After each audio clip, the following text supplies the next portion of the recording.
Mein Name ist Silvan Klaudrath. Ich bin quer durch Deutschland gereist, um mich mit den spannendsten Führungspersönlichkeiten Deutschlands auf einen Kaffee zu treffen. Heute bei Culture Coffee Florian Westphal, der ehemalige CEO von Ärzte ohne Grenzen. Wenn ich mir mal vorstelle, was für Tipps und Tricks es geben könnte, die aus eurer Arbeit rauskommen und für andere vielleicht spannend sind, welche Dinge, die du über Führung und Unternehmenskultur gelernt hast, könnten vielleicht für ein gewinnorientiertes Unternehmen auch besonders spannend sein?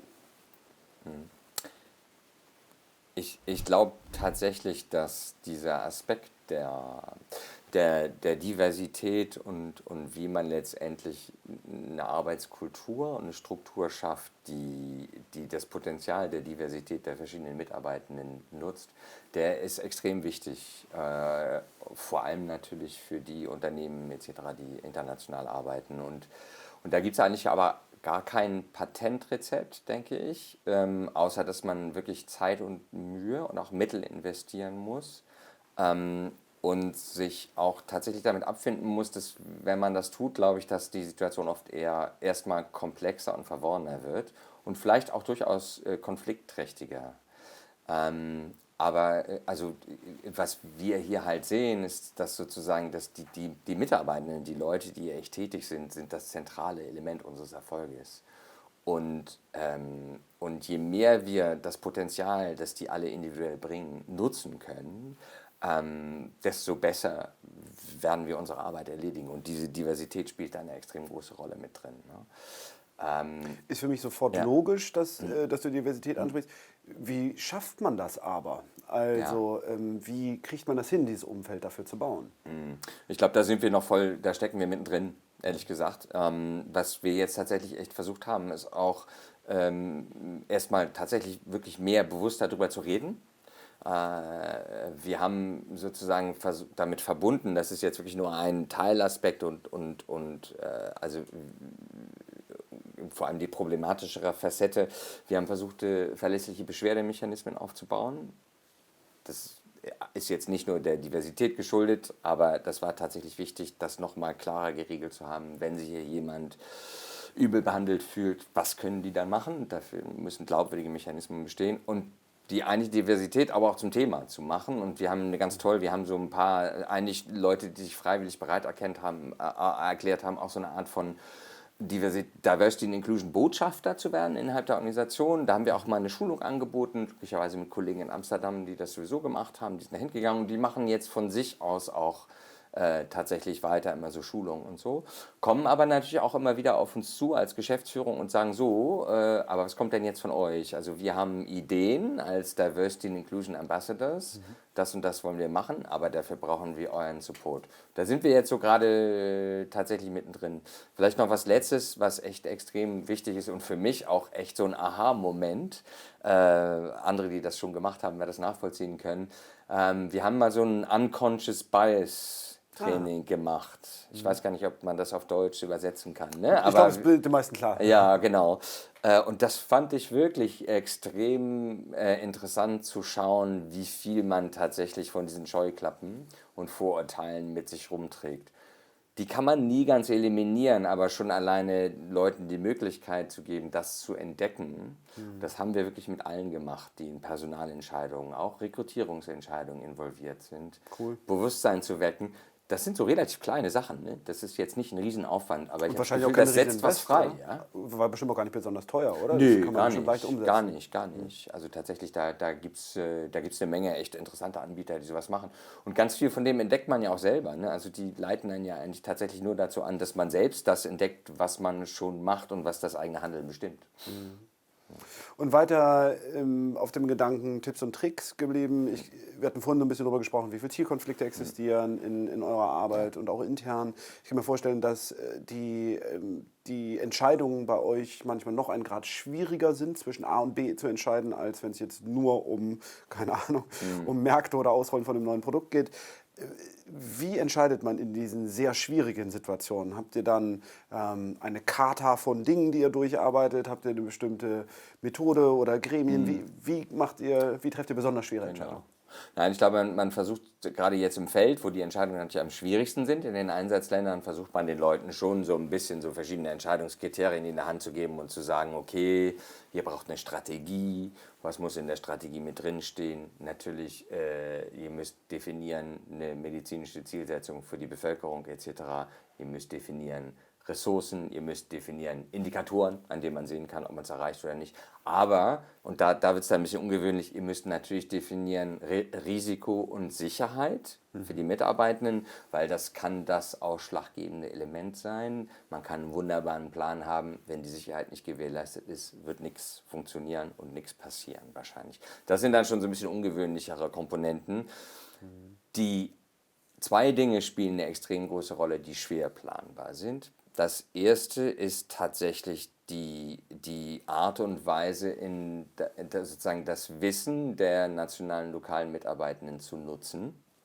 Wir sind ja ganz oft auch in Situationen, wo wir als Entscheidungsträger relativ neu sind in so einem Einsatzland. Ne? Wir haben viel Erfahrung beruflich, aber in dem Land selbst kennen wir uns nicht so aus. Wie bringen wir das zusammen? Und das Zweite ist tatsächlich Erfahrung. Erfahrung ist in diesem Job echt extrem, gerade bei Sicherheitsbelangen, ein sechster Sinn, eine Nase auch für Probleme. Diese Dinge, die können dann auch durchaus mit in eine Planung einfließen. Also die Kennzahlen sind wichtig, aber man darf sich nicht nur davon steuern lassen, sondern man muss auch wirklich dem Erfahrungsschatz der Einzelpersonen so einen gewissen Freiraum lassen. Und akzeptieren, dass es viele unbekannte Komponenten gibt und dass man manchmal sehr schnell entscheiden muss. Also Wirbelsturm im südlichen Afrika vor etwa einem Jahr hat mich neulich auch immer jemand gefragt, wie entscheidet ihr denn eigentlich, wie der Bedarf ist? Muss ja alles ganz schnell gehen. Ja, und ehrlich gesagt, da zum Beispiel sieht man Wirbelsturm im südlichen Afrika, hört ein bisschen was über die Ausmaße.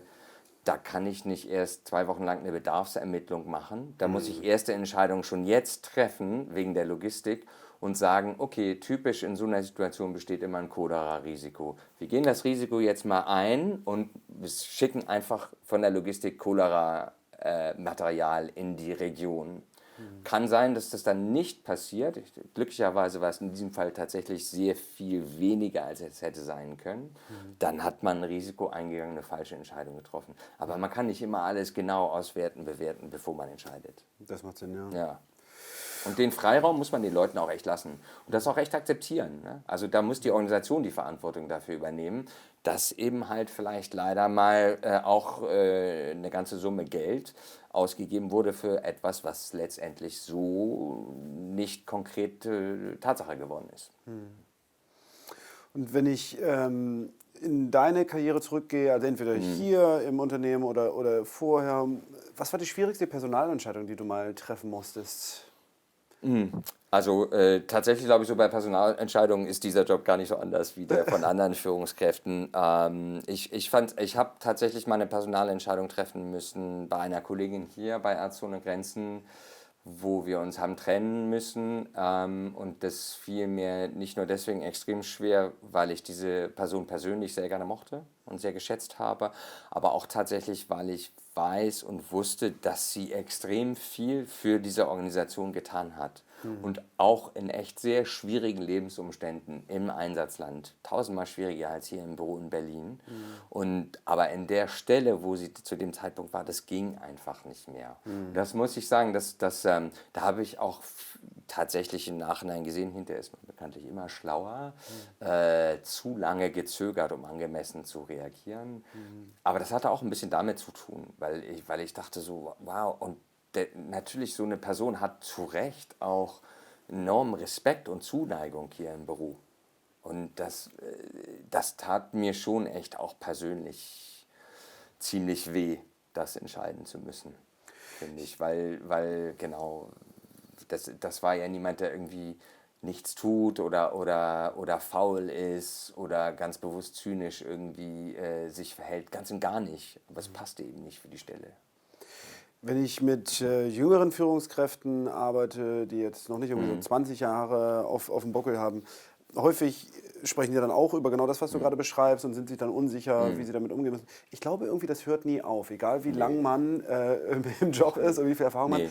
Man kommt immer wieder in diese Situation, dass es sehr schwierig ist, solche Entscheidungen zu treffen und man muss immer wieder sich selbst überprüfen eigentlich. Was ich versucht habe, echt ein bisschen zu lernen in letzter Zeit und man kann das ja selbst immer nur schwer beurteilen, aber ich habe echt versucht, besser zu werden, wenn es darum geht, Leuten Feedback zu geben. So ein bisschen die goldenen Regeln des Feedbacks. Warte nicht zu lange, beziehe dich auf konkrete Ereignisse. Ja. Aber wiederum tu das auf eine Art und Weise, dass Leute verstehen, auch wo du Kritik ansetzt, aber dass du ihnen auch eine Chance immer da lässt, eben wie gesagt, das Gesicht zu wahren und es besser zu machen. Und dann und dann für mich ganz wichtig, ich muss mir die Sachen auch echt fokussierter dokumentieren, auch schriftlich kurz mal, weil sonst vergesse ich das. Und dann kann ich es nicht mehr anständig, kann ich Leute nicht mehr anständig führen. Da habe ich in der Vergangenheit nicht genug darauf geachtet. Das sind eigentlich so ganz banale, einfache Dinge, die mir weiterhelfen. Und ich glaube, sozusagen diese Feedback-Komponente, die Qualität dessen, was man da machen kann, den Dialog, den man echt aufbauen kann, wenn einem das gut gelingt, dann kann man echt Leute enorm gut mitnehmen. Und dann kriegt man so das von Leuten mit der Motivation, der Energie, die sie selbst bringen, die kann ich als Führungskraft gar nicht von außen erzeugen. Das haben die selbst in sich und wenn die das voll mit einbringen, das bringt ja echt Spaß dann auch. Mein Lieblings-Coach-Guru heißt Marshall Goldsmith und der sagt immer wieder, good leadership, it's simple but not easy. Also ja, auf jeden Fall. eigentlich, gut, wie du gerade sagst, man muss diese genau. Basics einfach richtig machen und man muss da Disziplin beweisen und immer wieder das anwenden. Und erwartbares Verhalten ist auch so wichtig von Leadership halt, ne? Dass man weiß, was auf einen zukommt. Auf jeden Fall. Ich glaube, man kann sich auch selbst so ein bisschen die Marschroute nehmen, wie möchte ich eigentlich selbst geführt werden und selbst behandelt werden und das so ein bisschen reflektieren, weil wir sind ja alle, bevor wir irgendwie in diesen Verantwortungspositionen gelandet sind, hatten wir selbst mal Manager und so.